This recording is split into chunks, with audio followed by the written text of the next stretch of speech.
Voltando com o nosso cenário político desta sexta-feira sobre o conflito Rússia-Ucrânia, também já trouxemos informações sobre visita do ministro do Desenvolvimento Regional, Rogério Marinho, aqui a Mossoró hoje, acompanhado aí de várias autoridades políticas.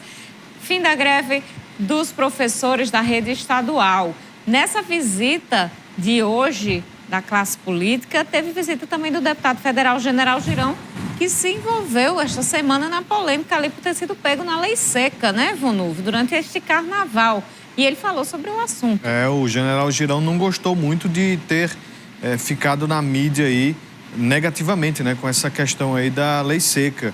Em visita aqui a Mossoró, questionado pela repórter Tiffany Alves, aqui da TCM, o deputado federal General Girão, ainda do PSL, explicou a polêmica em torno de sua autuação em blitz da lei seca esta semana, no Carnaval. Primeiramente, ele lamentou que algumas pessoas queiram desvirtuar uma situação que acontece com muitas pessoas, se referindo à imprensa. Diferente do que foi publicado, ele garantiu que fez o teste do bafômetro, que deu positivo.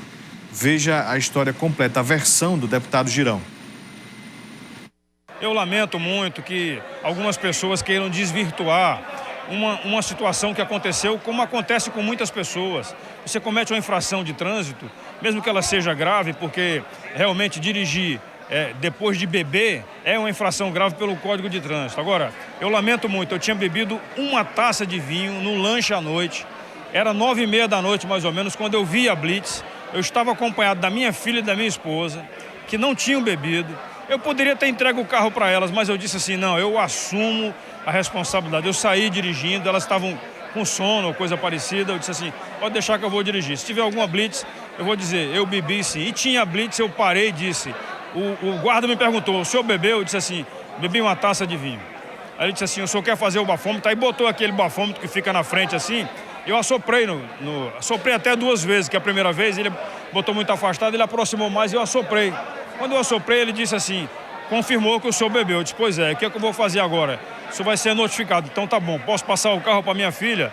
Passei o carro para minha filha, desci, fui ao local onde tinham outros 2 policiais, foi feita a notificação e pronto. Agora, na hora que me entregou o papel, 10 horas da noite, eu não li ali, nas entrelinhas tinha lá um artigo e um inciso que dizia que eu tinha me recusado a fazer o uso do bafômetro. Isso é vergonhoso, né?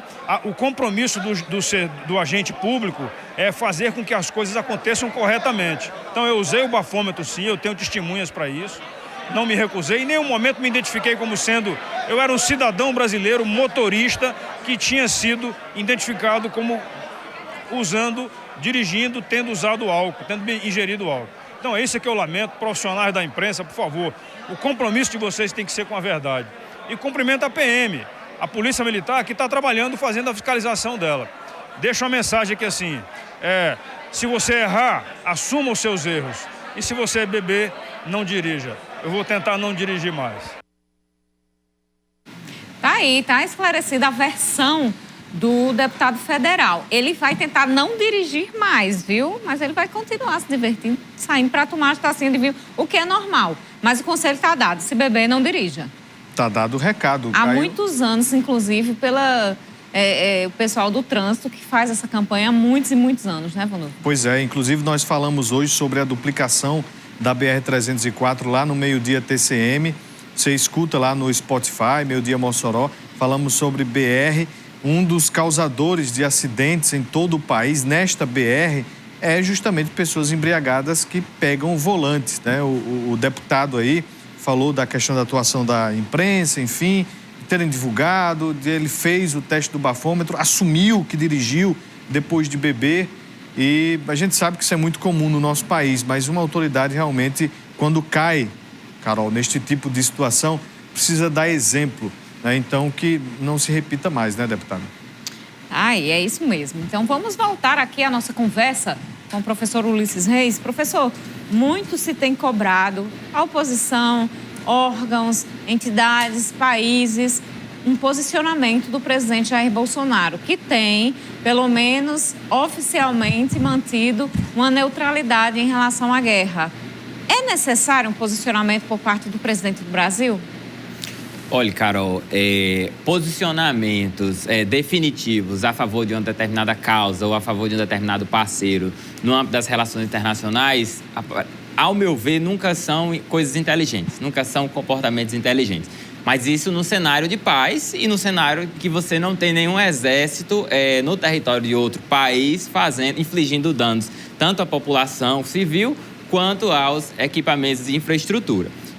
Então, assim, o mundo é um lugar mais interessante para o Brasil, que é um player que não tem tanta ascensão sociopolítica e econômica como Estados Unidos, como China, como União Europeia e por aí vai. O mundo é um lugar melhor para o Brasil se nós tivermos um mundo realmente multipolar. Porque em cada agenda o Brasil se posiciona no sentido de dialogar e tentar demandar dos demais parceiros quem vai oferecer melhores vantagens para a negociação específica com o nosso país. Dito isso, esta é uma realidade, como eu estou dizendo, no cenário em que não há conflitos. Quando a gente tem um conflito, aí nós temos um cenário diferente. Por quê? Porque nós temos a Carta da ONU, a Carta de São Francisco, que proscreveu, depois da Segunda Guerra Mundial, proscreveu definitivamente qualquer tipo de agressão armada de um Estado contra o outro, de um país contra o outro. E é um compromisso inalienável das Nações Unidas, inalienável, inclusive, por ser um tratado que vincula os Estados, vincula os países, que se houver um determinado ato de agressão, como esse que a gente está vivenciando, nós tenhamos uma reação, que essa reação vai ser social, essa reação vai ser política, essa reação pode ser jurídica, por parte dos membros da ONU. Então, quando se tem agora uma articulação de países voltados e de lideranças para fins de reprovar o que está acontecendo e impor sanções, eventualmente, ao que está acontecendo lá no leste europeu, nós esperamos que a liderança política máxima do Brasil atue nesse sentido. E é o que, aparentemente, a gente vê o corpo burocrático do Itamaraty fazendo lá em Genebra, fazendo lá em Nova York, apoiando as resoluções, apoiando as tomadas de decisão, no sentido de tentar resolver esse conflito, nem que seja impondo sanções à Rússia.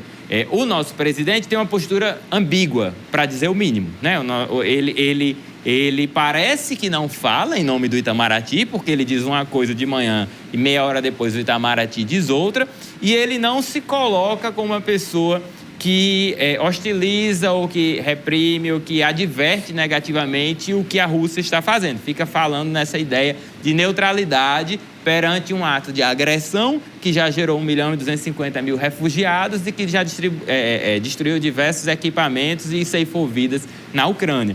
Então, essa não me parece, um julgamento pessoal, óbvio, a melhor postura para o presidente, e ainda bem que pelo menos o Itamaraty está agindo diferente lá em Nova York.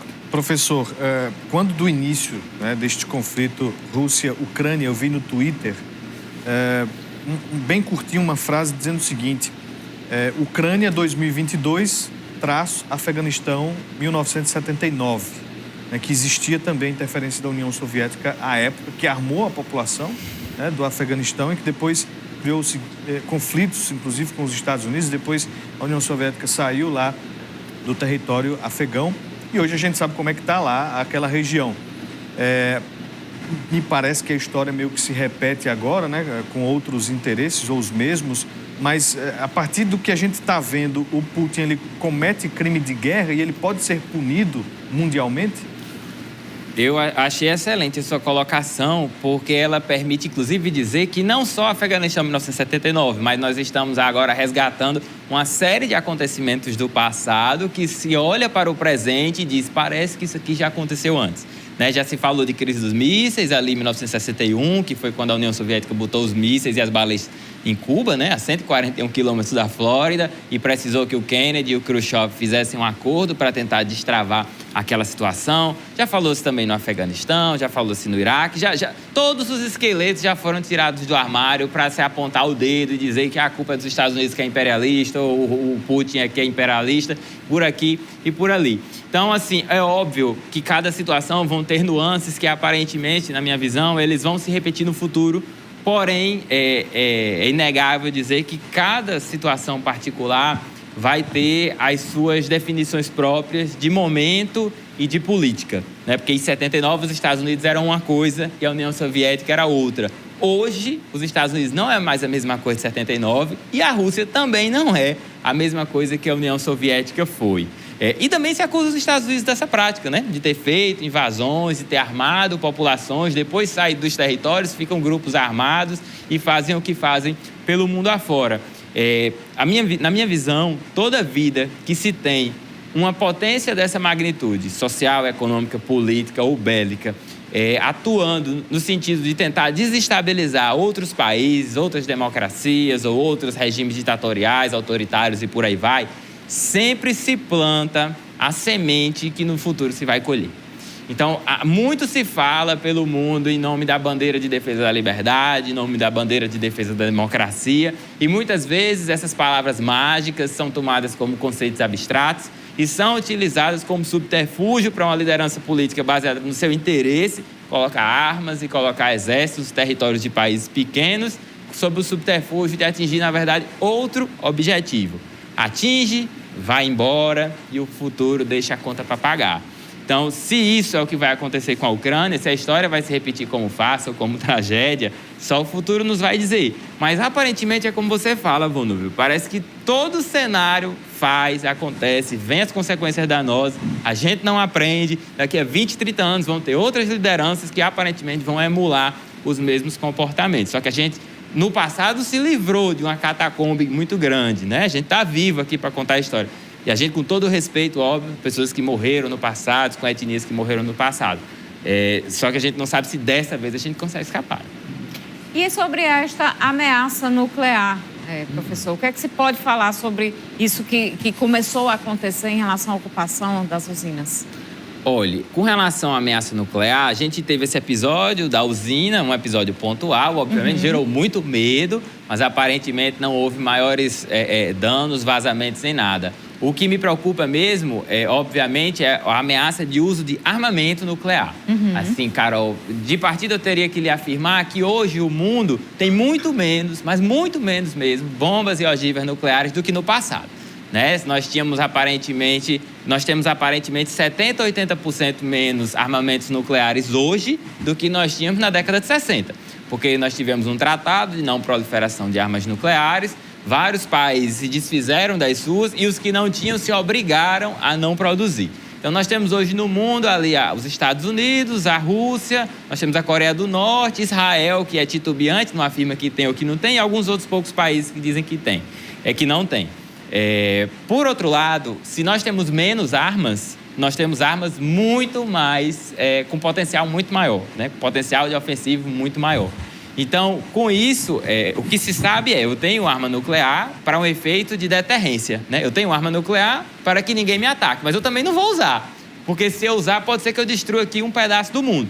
Você teve o caso de Hiroshima e Nagasaki, que uma bomba nuclear matou 70 mil pessoas num dia, 70 mil pessoas no outro, deixou gerações com problemas físicos e psicológicos, e a bomba deixou um bocado de gente com isótopos de radiação no corpo de descendentes e descendentes de japoneses. A ideia que eu vejo hoje é que ninguém, aparentemente, fala em usar esse tipo de armamento, porque o efeito colateral vai atingir, inclusive, quem usar. E num continente pequeno como a Europa e tão geopoliticamente e em termos de infraestrutura conectado, uma bomba em um país repercutiria, obviamente, em vários outros. Então, assim, não é um problema de primeira magnitude no momento, esse receio de uso desse tipo de armamento nuclear. Todo mundo sabe que é muito ruim, todo mundo sabe que o correto é não usar, e até agora ninguém falou em acionar esse tipo de dispositivo. Então, assim, eu tenho esperança que isso não vai acontecer, a menos que a situação mude muito drasticamente. Bem rapidinho, só a minha pergunta anterior sobre o crime de guerra. O Putin cometeu algum tipo de crime até agora com os bombardeios ali em áreas residenciais, por exemplo? Desculpa, eu tinha passado do sentido, uma ótima pergunta. Eu vou lhe dar só um dado. Existem ex-servidores do Estado americano que são muito claros em dizer que se os Estados Unidos tivessem perdido a Segunda Guerra Mundial, as lideranças políticas e militares dos Estados Unidos teriam respondido por crime de guerra em Nuremberg, e não a Alemanha, pelo uso do armamento em Hiroshima e Nagasaki. Nós temos o Tratado de Roma, o Estatuto de Roma do Tribunal Penal Internacional, que prevê nos seus dispositivos, como o nosso Código Penal aqui dentro, quais são os crimes que a gente deve levar à jurisdição do TPI que fica na Holanda. Resumindo, São os crimes de guerra, os crimes contra a humanidade, os crimes de agressão e o quarto, você vai me desculpar que fugiu da minha mente agora. No mínimo, um tipo de modalidade que se vê hoje a Rússia praticando contra a Ucrânia, você encontra tipificações dentro do guarda-chuva do crime de guerra, é um crime de agressão e você ainda encontra alguma coisa dentro das tipificações dos crimes contra a humanidade. É só você dar o Google, colocar no estatuto, o Brasil é parte, está em português, leia lá que você vai encontrar várias exposições. Ele vai ser julgado, acho que é a melhor... Aí é a futurologia que entra.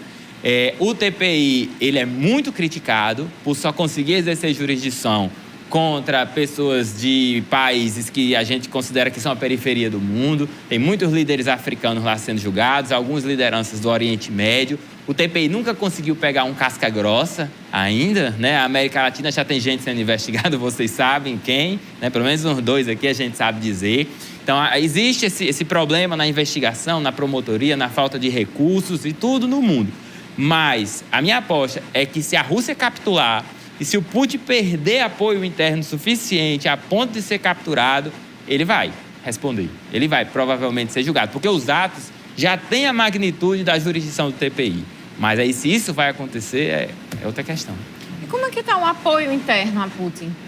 Aparentemente alto ainda, né? A gente tinha conversado que a última pesquisa de opinião foi lançada uma semana antes do conflito começar. Ele gozava de 70% a 75% do apoio da população. Ele tem resistências internas, obviamente, mas a resistência interna é perseguida, né? Nós já tivemos aparentemente, mais de 8 mil pessoas já foram presas na Rússia por conta que protestam contra o governo. Ele tem apoio do legislativo. Então, assim, parece que ele tem todos os instrumentos. Hoje passou uma legislação lá que proíbe, né, os jornalistas se manifestarem livremente contra esse fato. Então, não parece que ele esteja tendo uma erosão na sua popularidade no momento.